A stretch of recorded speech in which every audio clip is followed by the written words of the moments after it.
नमस्कार मित्रांनो, मी शिरीष लहाडे. माझ्या बातमी या सदरामध्ये आपलं स्वागत आहे. आज आपण एक खूप वेगळ्या विषयाची माहिती घेणार आहोत. शेवटपर्यंत ऐका, म्हणजे तुमचा त्याच्यामधला आनंद तुम्हाला मिळून जाईल. की आपला प्रमुख शत्रू जो आहे चीन, हा भारताला घेरण्याचा प्रयत्न करतो.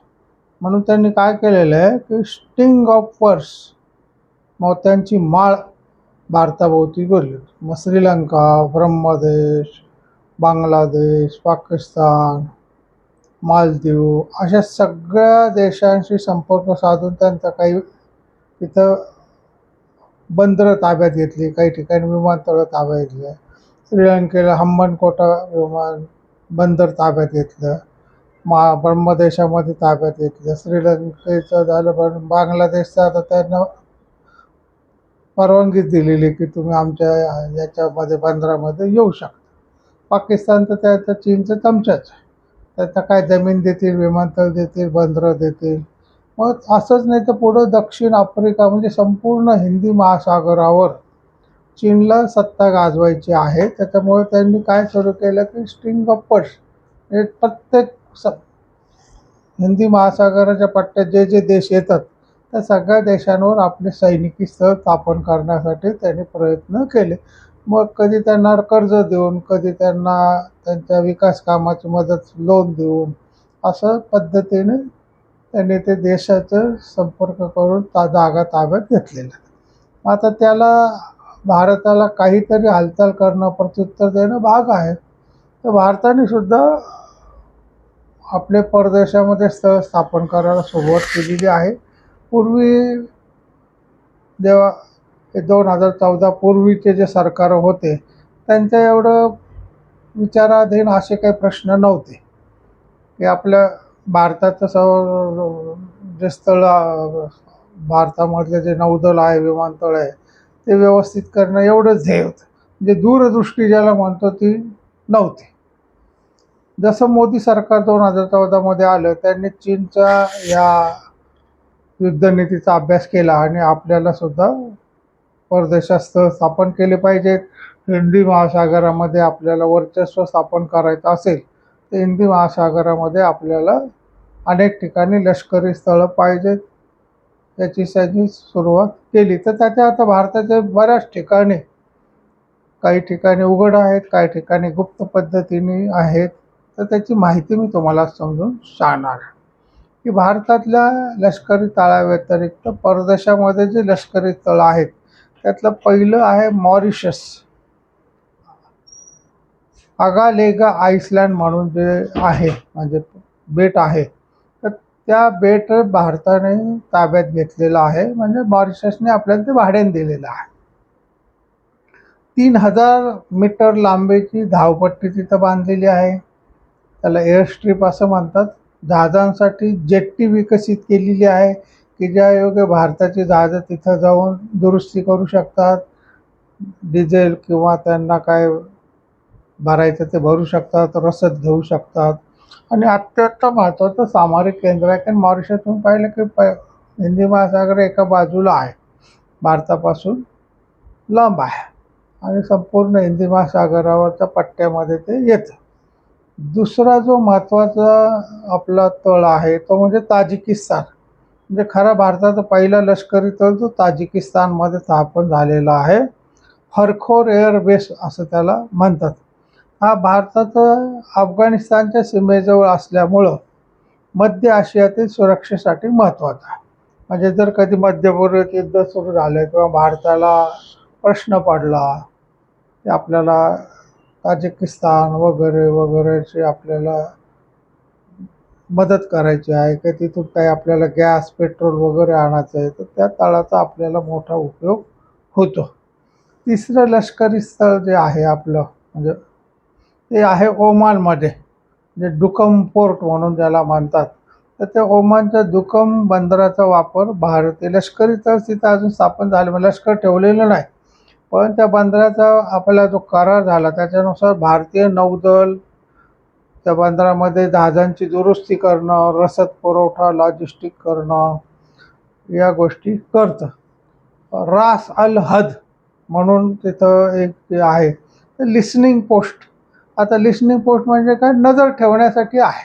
ते रडार यंत्रणा आहे, भारताची जहाजं आहेत, कोणतं जहाजात चाललंय, काय कारवाई त्यांची चाललेली आहे, भारताच्या दिशेने काही लष्कर जहाजं चाललेत का, याच्यावर नियंत्रण ठेवण्यासाठी ओमानमध्ये ते जे आहे रास अल हद, ते आपण ताब्यामध्ये घेतलेलं आहे. त्याच्यामुळे अरबी समुद्रावर आपल्याला नजर ठेवता येते. पाकिस्तानच्या कारवाया किंवा चीनच्या कारवाया ज्या अरबी समुद्रात चालतात त्याच्यावर आपल्याला नजर ठेवता येते.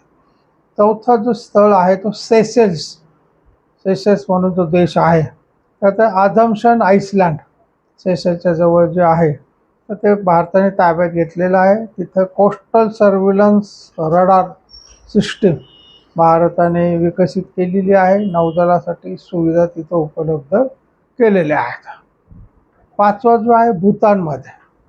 आता भूतानमध्ये पूर्वीपासून आहे की तिथं जे हा म्हणून जो जिल्हा आहे, हा HAA हा, तर भारतीय लष्कराची कायमस्वरूपी ट्रेनिंग टीम तिथं असते. भारताचं लष्करी अस्तित्व तिथं असतं.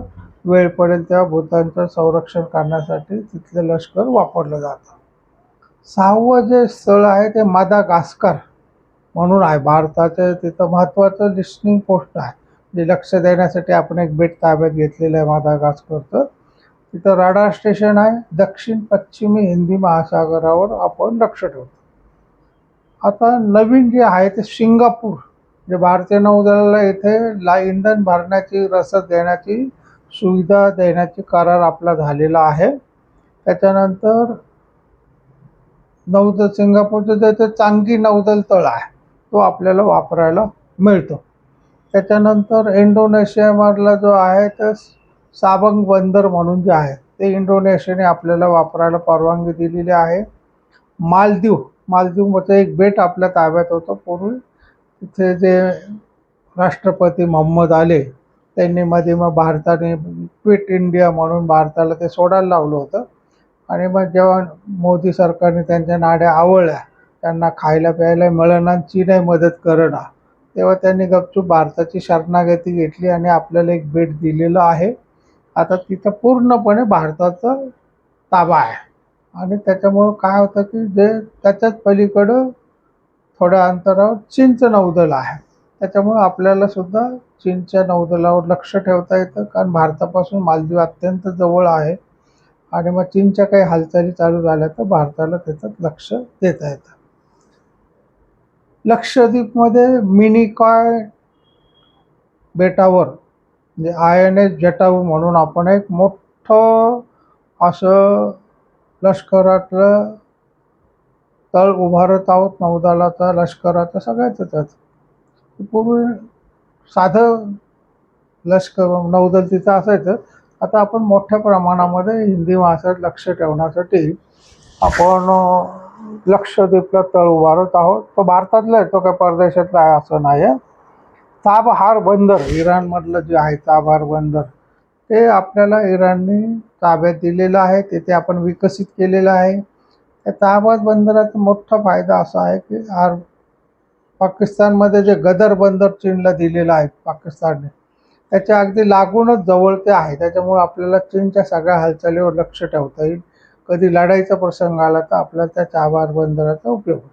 दुसरा महत्त्वाचा फायदा काय झालेला की चाबहार बंदरापासून ताजिकिस्तान, आर्मेनिया वगैरेपर्यंत आपल्याला रेल्वे रूळ टाकलेले आहेत. त्याच्यामुळे तिथला गॅस, पेट्रोल हे आपल्याला रेल्वे मार्गाने बंदरापर्यंत आणता येतं. आणि चाबहार बंदरापासून आपल्याला मुंबई बंदरामध्ये किंवा वाढवण बंदरामध्ये ते आणता येतं. त्याच्यामुळे ते खूप सोपं आपल्याला झालेलं आहे. व्हिएतनाम, फिलिपिन्स हे नवीन या देशांमध्ये दक्षिण चीन समुद्र जे आहे, दक्षिण चीन समुद्रात चीन दादागिरी करतं. इतरांचा त्या चिनी समुद्रावर काही अधिकार नाही, फक्त आमचा हक्क आहे, अशी त्यांची जी दादागिरी चालली. त्याच्यासाठी भारताने व्हिएतनाम आणि फिलिपाईन्समधले ही चीनची दादागिरी संपवण्यासाठी त्यांच्याशी लष्करी करार केलेले आहेत. आणि त्या दोन्ही देशातली विमानतळ, बंदरं आपल्याला वापरायला परवानगी त्यांनी दिलेली आहे. जे भारताने हे जे सुरू केलेलं त्याला नेकलेस ऑफ डायमंड असं नाव दिलेलं आहे, की हिऱ्यांचं नेकलेस चीनच्या भोवती आपण करतो. जिथं जिथं चीन जाईल त्याच्या बरोबरीनं आपण आपले लष्करी तोळ उभा करत आहोत, की भविष्यामध्ये आपल्याला लढाई करायची ती चीनशीच करायची आहे. त्याच्यामुळं आपल्याला गेल्या 10-12 वर्षामध्ये भारत लष्करीदृष्ट्या अतिशय सक्षम ताकदवान झालेला आहे. तुम्ही जर पूर्वी पाहिलं असेल की भारतीयच्या लोकसभेमध्ये संरक्षण मंत्री जे काँग्रेसचे होते त्यांनी जाहीर केलं होतं की आमच्याकडे विमानं घ्यायला पैसे नाहीत. कुठून आणायचे पैसे? चीनला लागून जे अरुणाचल प्रदेश वगैरे जे देश आहेत, राज्य आहेत, तिथले रस्ते सुद्धा बांधलेले नव्हते. का? आपण चांगले रस्ते बांधून चीन त्याच रस्त्याने भारतापर्यंत आला तर ही मनोवृत्ती त्यांची होती.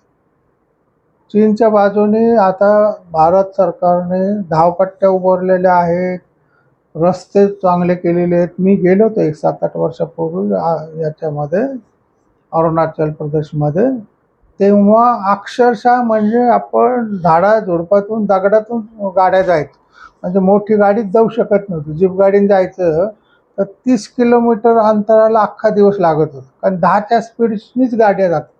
इतकी ती वाईट अवस्था होती. आता आम्ही गेलो तेव्हा रस्ते चालू होते, 6 पदरी मोठे रस्ते सुरू झाले होते आणि आता ते पूर्ण झालेले आहेत. म्हणजे एवढी प्रगती सुरू केली की दूरदृष्टी ज्याला म्हणतो, की पुढं आपल्याला तिथं पटकन पोचता आलं पाहिजे. ब्रह्मपुत्र मोठा पूल बांधण्यात आलेला आहे. चीनने त्याला विरोध केला होता, कारण तो पूल जातो थेट अरुणाचल प्रदेशच्या चीनच्या बॉर्डरपर्यंत. की जर वेळ आली तर ज्याला पूर्वी 2 दिवस जायला लागायचे ते आता आपण 2 तासामध्ये चीनच्या बॉर्डरवर पोहोचू शकतो. त्याच्यामुळे चीनसुद्धा आपल्याला घाबरून असतो. भारताची लष्करी ताकद वाढलेली आहे आणि भारताने हे जे धोरण स्वीकारलेलं आहे की नेकलेस ऑफ डायमंड, त्याच्यामुळं भारताचं सगळं जागतिक सत्तेकडं, जागतिक महासत्तेकडं वाटचाल चालू झालेली आहे. आपल्या प्रेक्षकांना ही माहिती मिळावी, कारण ही माहिती बऱ्याच जणांना माहिती नसते. तर तुम्हाला काय वाटतं, भारताची प्रगतीबद्दल काय वाटतं, तुम्ही अवश्य कॉमेंट्समध्ये लिहा. लोक काय होतं, ऐकतात पण लाईक करत नाहीत किंवा सबस्क्राईब करत नाहीत किंवा कॉमेंट्समध्ये काय लिहितं कॉमेंट्समध्ये लिहा. जय हिंद लिहा, जय भारत लिहा, तुमचं मत मांडा. माझ्या या चॅनलला सबस्क्राईब करा, लाईक करा आणि इतरांना सुद्धा शेअर करा. रामकृष्ण.